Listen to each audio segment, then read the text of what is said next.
Future Renee here. Thank you for joining us again. Let's get back to our journal prompts in part two. Thank you. Next question. What are a list of things I'd like to do before I die?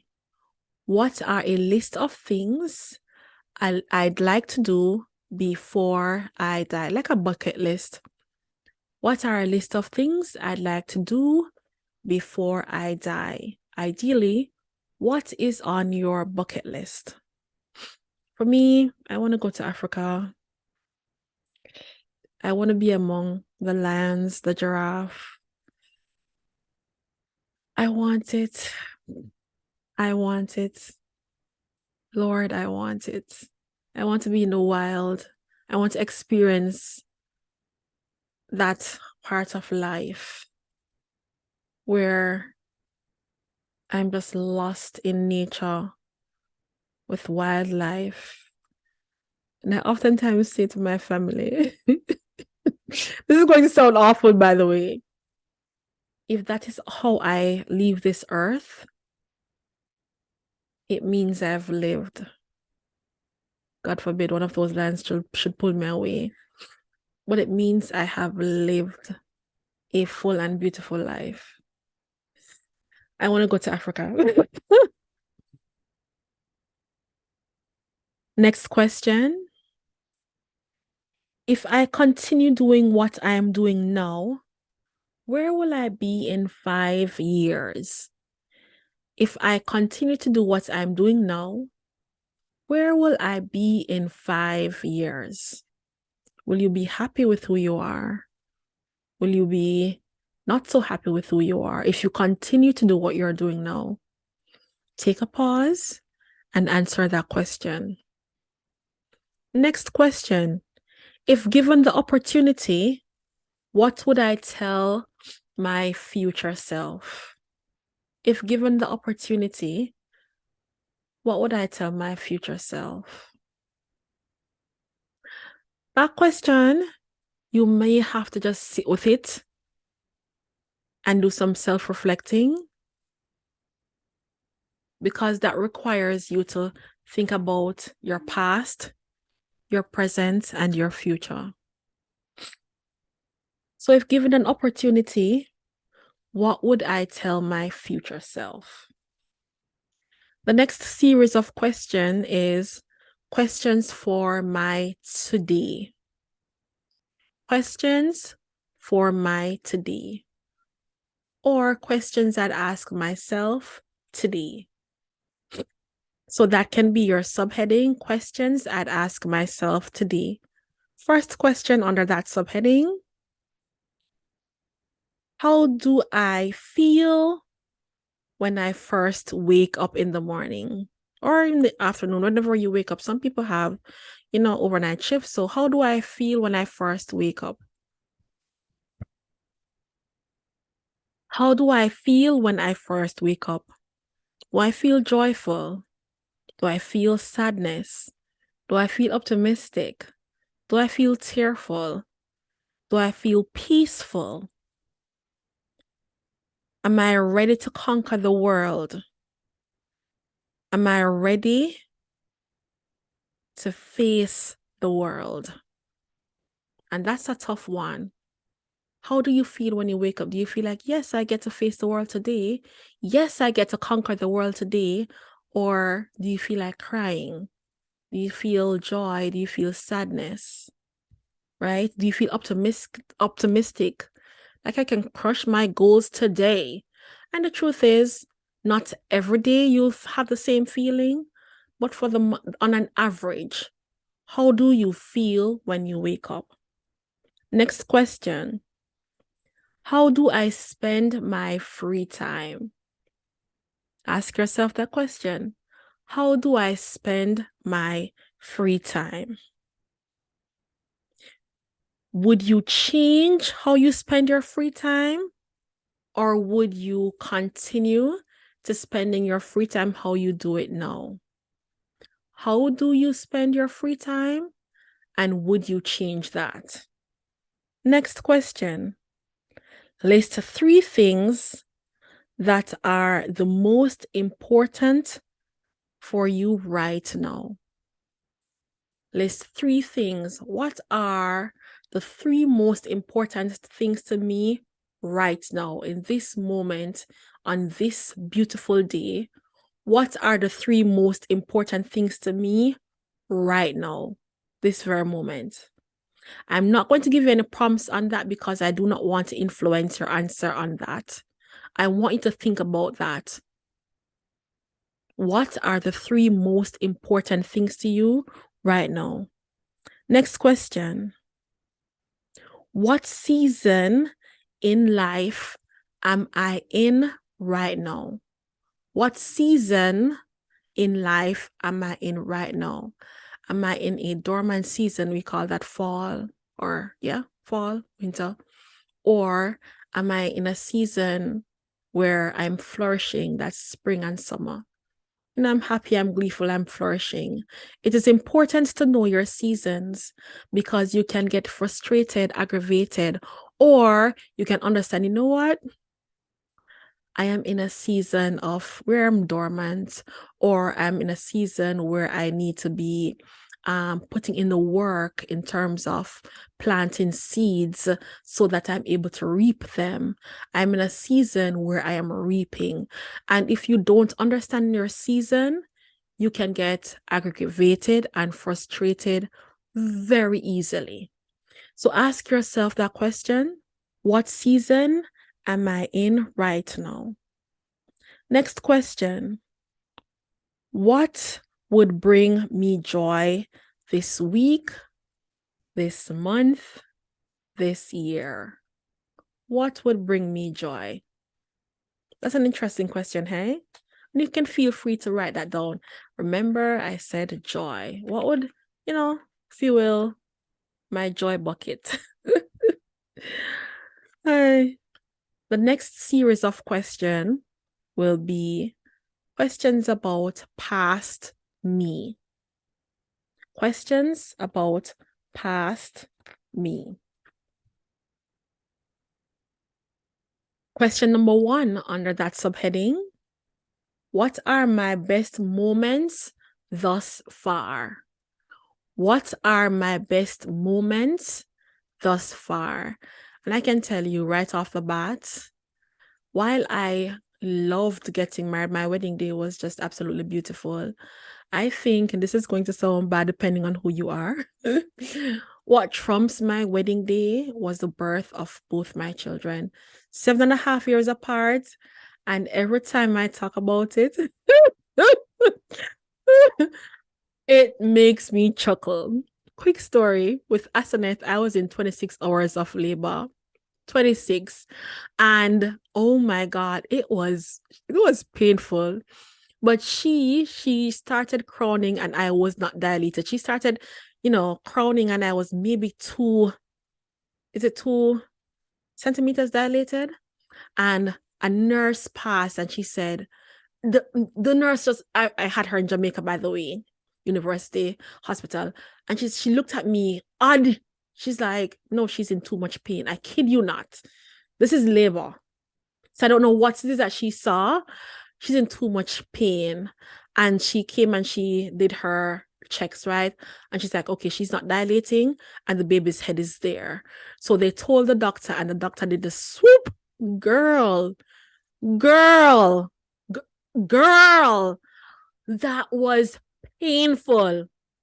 And of course, that's when Asneth, started coming down a little bit more after that swoop. And then she said, we're going to do this right. Put me, I don't know, that nurse, we went to the right room and I had her. And when she came out, I remember they had a student nurse there. She grabbed the nurse by her clothing. That's Asenath. And the more mature nurse, because the student nurse, she went back as to pull away. And the more mature nurse grabbed the student nurse, brought her forward and said, no, you can't do that. Because, of course, with force, you can dismember the child, right? And that was just in my head. Oh, they said to me, Mommy, what is this? What is this? I'm like, it's a girl. Oh, 21 years later and I'm still crying. Oh my God. 21 years later. Woo! No, no, no, no. Oh, I did my makeup. Ooh, really, Renae? 21 years later. Really? Oh my God. Oh, Lord. 1 second. Oh, wow. Oh my God. I can't believe this happened. 21 years later, it still has this effect. And then Joshua is a little bit more funny. I was in labor with Joshua. He was 36, 38, 34 weeks. I was 34 weeks pregnant with Joshua when I went in labor. And I went around my mother-in-law for, she asked me to pick up Aki. At that time, I loved Aki. Oh my God, I loved Aki. My body changed, so I no longer eat Aki. Weird. It was my favorite dish at the time. And when I went, I drove to her and I was walking the way how I was walking, lifeless. She's like, "What's wrong with you?" I'm like, "I don't know. I'm just feeling pain." She says, "That's not good." I'm like, "Yeah." And I said to her, I'm going to go around my mom. And she's like, "Okay, take your time and drive." That was my mom-in-law, right?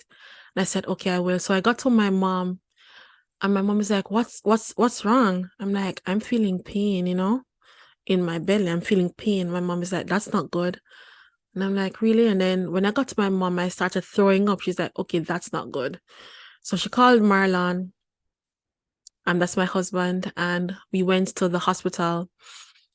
So when we went to the hospital, this nurse, whom I recognized, not the same nurse who delivered Asneth, but she was at the clinic at the time when I had Asneth. So I remembered her. I'm like, "I know you." She's like, "Yes, you all know me, and I know you too."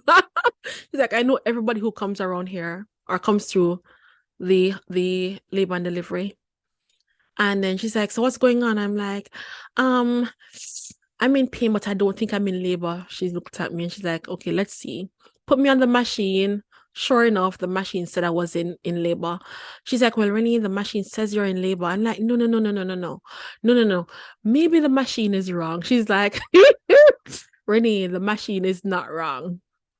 So because I was just not ready, and chances are the lungs were not developed yet because it's 34 weeks, they tried to give me a pill to um stop the labor.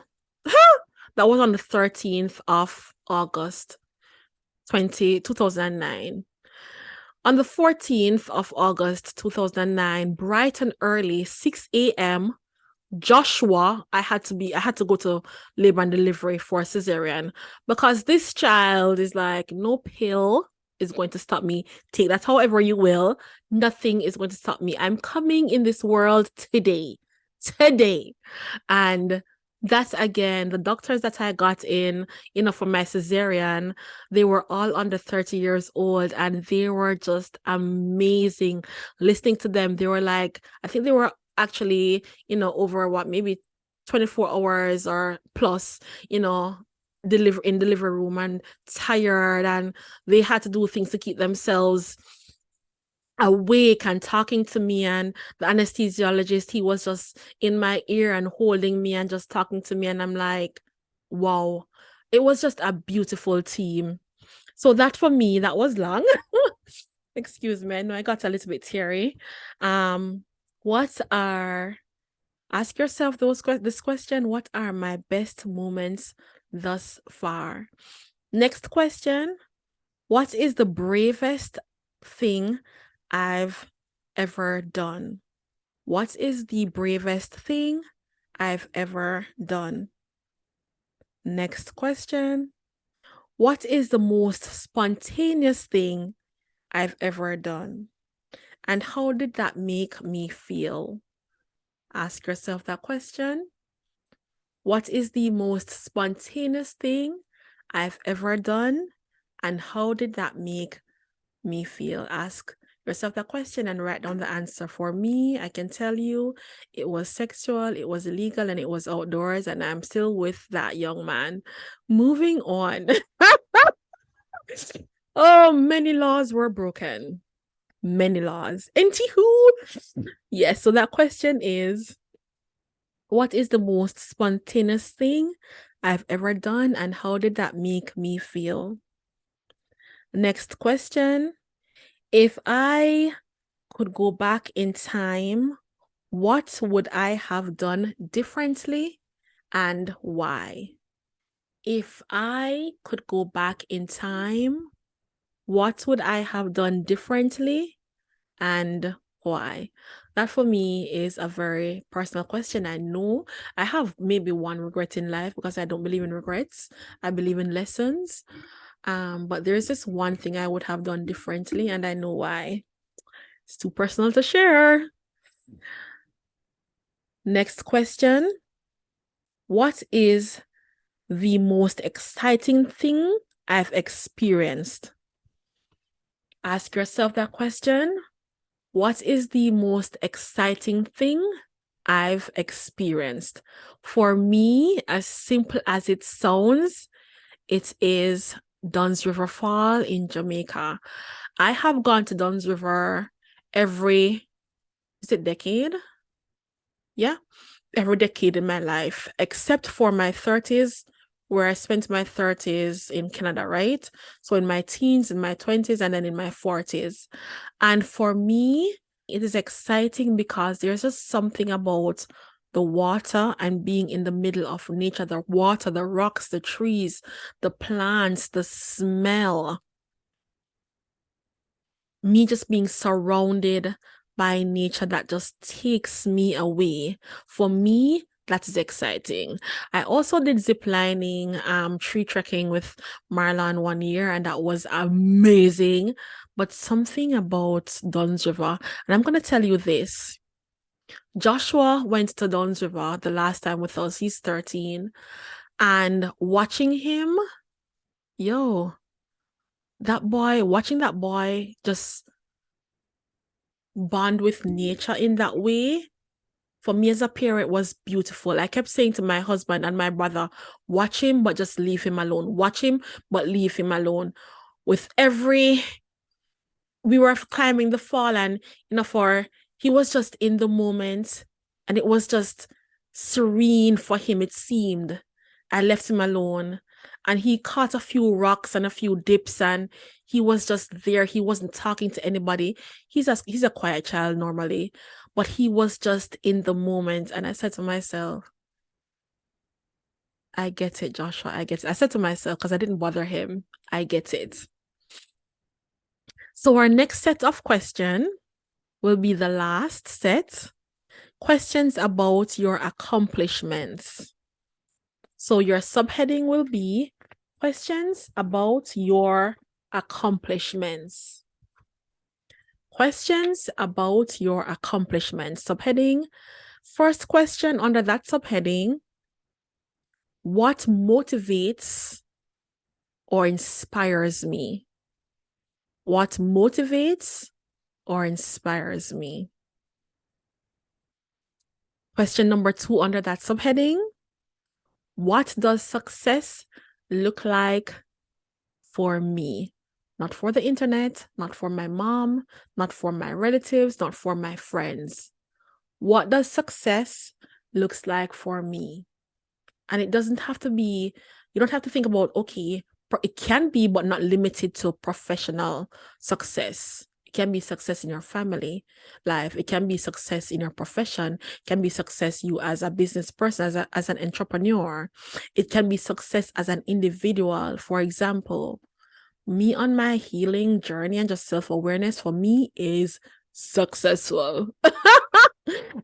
How much I have grown in the past, 20 years, 10 years, 5 years, 2 years, a year, that for me is a part of success. So it can be professional, but not limited to your profession. What does success look like to me? Take a pause and write it down. Next question. What goals have I set for myself for the next 12 months? What goals have I set for myself for the next 12 months? What goals have I set for myself for the next 12 months? Next question. What goals did I not accomplish last year? What goals did I not accomplish last year? And that those could be in different areas, right? It could be you're in the area of personal, in the area of finances, in the area of spiritual, in the area of spiritual, right? I will have a future episode on how to categorize your goals and breaking that down so that you're able to make different goals for the different categories in your life. So what goals did I not accomplish for myself last year? Final question for this episode. What is stopping me from achieving my goals? Ask yourself this question. What is stopping me from achieving my goals? It could be something mental. It could be physical. It could be spiritual. It could be emotional. What is stopping me from achieving my goals? This is the Vineyard of Wellness. Thank you for joining us on this episode. And remember, this is the journey of being mentally, spiritually, emotionally healthy and well. And if you are not already following us, following me rather, on Instagram, please do so at Renae Thomas James. And if you have not yet subscribed already, feel free to subscribe, darling. Subscribe. Feel free to subscribe if you think this resonates with you. And if you're on TikTok as well, you can feel free to follow me over on TikTok. It is Renae Thomas James. I want you to comment below and let me know, will you be actively and intentionally participating in this exercise? And did this video help you, and how? Will you be actively and intentionally participating in this exercise? Did this video help you, and how? These are journal prompts. If you have to get a journal just for you, a cute little journal, let me show you my journals. Let me tell you something. I have maybe 6 of these books. 6 of these books. Once I see them online, chapters, I'm like, Antoinette, get it. It's not cheap. I think this book is about $15 plus tax Canadian. I like it. I invest in it. My thoughts, ideas, goals, videos, prompts, everything. And I have about 6 of them. I'm not lying. So if it is that, and I'm not saying you should get something expensive, but just get something you're able to put your thoughts down on. These journal prompts will help you. Thank you for watching. And if you're listening on in your podcast stream, thank you for listening. Until next time, have a beautiful life.